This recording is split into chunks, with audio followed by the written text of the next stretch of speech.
Allez, on plonge directement dans le vif du sujet.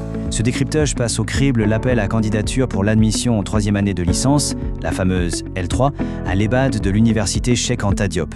Pour les futurs experts des sciences de l'information documentaire, c'est clairement une étape charnière. L'idée ici, c'est de rendre ces modalités d'admission parfaitement claires, bien structurées et surtout hyper rapides à assimiler. Et franchement, cette formation officielle ne se contente pas de survoler la théorie. Non, ses objectifs sont d'un pragmatisme absolu. Il s'agit en fait de consolider des compétences professionnelles déjà acquises, mais c'est aussi une formidable opportunité de réorientation. Les diplômés de l'enseignement supérieur peuvent ainsi pivoter de façon ultra stratégique vers des métiers d'avenir. On parle ici des archives, des bibliothèques et de la documentation, le tout accessible en présentiel ou à distance. C'est vraiment le combo gagnant. Bon, alors, qui peut postuler? Eh bien, une distinction super nette s'opère ici entre les profils. D'un côté, on a la voie directe. Elle s'ouvre grand aux titulaires d'un diplôme du premier cycle de l'EBAD, comme le DAFA ou le DAFB. Et de l'autre côté, pas de panique, l'horizon n'est pas fermé pour les autres parcours universitaires. Les détenteurs d'une licence ou d'un diplôme équivalent en sciences de l'information peuvent carrément tenter leur chance. La seule condition, c'est de passer par une demande d'équivalence auprès du rectorat. C'est une étape absolument indispensable pour vérifier que le niveau académique colle parfaitement avec les exigences rigoureuses de la formation. On passe au concret avec la composition du dossier. Et attention, le point crucial ici, c'est la précision chirurgicale. L'admission se fait sur étude de dossier et il y a des pièces littéralement incontournables.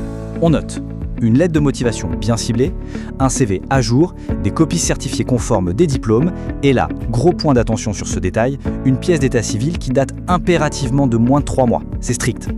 À tout ça, on ajoute la liste des travaux réalisés et, pour les professionnels qui sont déjà en poste, une petite lettre d'autorisation du supérieur hiérarchique. Un petit mot sur les finances, un détail à ne surtout pas occulter.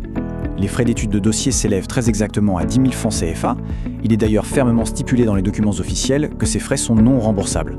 Bon, c'est une donnée assez standard dans les processus académiques, on est d'accord, mais ça reste essentiel à prendre en compte avant même d'enclencher la moindre démarche administrative. Maintenant, comment ça se passe concrètement pour le dépôt?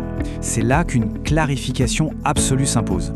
On entend souvent parler de procédure en ligne de nos jours. Eh bien, pour l'admission à l'EBAD, on oublie le numérique sur ce coup-là, car le dépôt des dossiers est 100% physique.